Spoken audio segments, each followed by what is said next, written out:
হাজিৰা কৰি খোৱা মানুহ আমাৰ এটা দিনত 350 টকা হাজিৰা দিয়ে আৰু সেইটো স্মাৰ্ট মিটাৰ লগাৰ লগে লগে 1000 টকা আহিব 500 টকা আহিব ইমানটো মানি ল'ব নোৱাৰো আমাৰ যেতিয়া পুৰাণা যেটো মিটাৰ আছিল তেতিয়া আমাৰ 100 টকা নাইবা 100 টকাৰ তলতে আমাৰ হেৰি আছে লাইট বিলটো আহিছে এতিয়া আমাৰ স্মাৰ্ট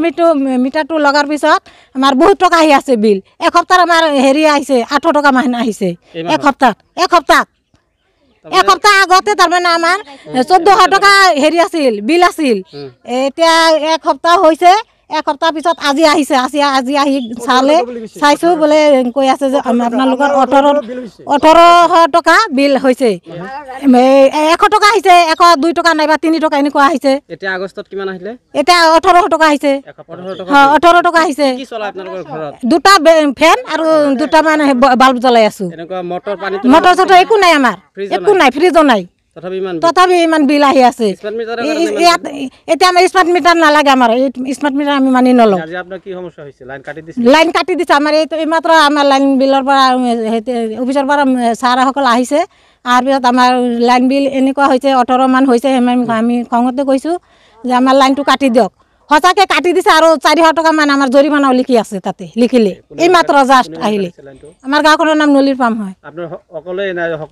সকলোৰে এনেকুৱা হৈছে আমাৰ নলী পাম গাঁৱৰ সকলোৱে স্মাৰ্ট মিটাৰ আমাৰ সকলোৱে আমি কোনে মানি নলওঁ আমালোকৰ কি হৈছে মানে আমাৰ যেটো মিটাৰত এতিয়া লগাইছে তাৰ আগৰ মিটাৰটো যেতিয়া আছিল মাহত আমাৰ 100 টকা 150 টকা 100 2-3 টকা এনেকুৱা বিল আহিছে আৰু এক মাহ ধৰি এইটো মিটাৰ লগাৰ পিছত আমাৰ 611 টকা আছিল বিল এতিয়া আৰু আহিছে আমাৰ এক মাহত আজিয়ে দিয়ে গৈছে অফিচাৰ আহিছে আহাৰ পিছত আমাৰ বিলৰ কথা কৈছে 1603 টকা আহিছে আমাৰ বিল কেই মাহৰ বিল আহিছে 16 এক মাহৰে এক মাহত 16 কি চলা ঘৰত একো নহয় আমাৰ দুটা বাল্ব চলি আছে আৰু দুটা ফ্যান চলি আছে আৰু একো নাই এতিয়া 16 আগৰ বিল আমাৰ ক্লিয়াৰ আছে তথাপি 2 মাহৰ 3 মাহৰ পইচা আছে 611 টকা বাকি আছে আৰু এতিয়া এক মাহৰ আহিছে 1603 টকা কি ক'ব এতিয়া চৰকাৰক কি ক'ব চৰকাৰত আমি কি ক'ম মানে আমাৰ এইটো মিটাৰ নালাগে আমাৰ মিটাৰটো এইটো লগাই দি কেনে আৰু আগৰ মিটাৰটো হেতে লৈ গৈছে চৰকাৰে আমাৰ বিল ইমান কিয় আহিছে আমি তো আমাৰ ফ্ৰিজ নাই আমাৰ এটা টিভিও নাই ইনভাৰ্টাৰ নাই আমাৰ একো নাই আৰ গাঁওখনৰ নাম হল নলীৰ পাম আমাৰ স্মাৰ্ট মিটাৰ লগোৱাৰ আগত আমাৰ বিল আছিল 100 টকা নাইবা 100 কম আছিল বাল্ব দুটা বাল্ব জ্বলে আৰু এটা মানে হেৰি ফ্যান দুটা বাল্ব দুটা আগৰ নিচিনা যেটো বিল এতিয়াও আহিলে হয়তো আমি সাপোৰ্ট কৰিলো হয় কিন্তু দেখা গ'ল যে এইটো মিটাৰ স্মাৰ্ট মিটাৰ লগাৰ লগে লগে আমাৰ মানে বহুত বিল আহিছে ইমান মিটাৰ তো আমি বিল দিব নোৱাৰো আমি হাজিৰা কৰি খোৱা মানুহ আমাৰ এটা দিনত 350 টকা হাজিৰা দিয়ে আৰু সেইটো স্মাৰ্ট মিটাৰ লগাৰ লগে লগে 1000 টকা আহিব 500 টকা আহিব ইমানটো মানি ল'ব নোৱাৰো নহয় তেনেহলে চৰকাৰক কি ক'ব আমি চৰকাৰে এইফালৰ পৰা আমি এই স্মাৰ্ট মিটাৰ লগাৰ কাৰণে আমি হেৰি নকৰো মানি নলওঁ আমি আমাৰ আগৰ যেটো আছিল এইটো আমাৰ খুলি ল'ব লাগে আগৰ যেটো আছিল সেইটো দিয়াই ভাল হ'ব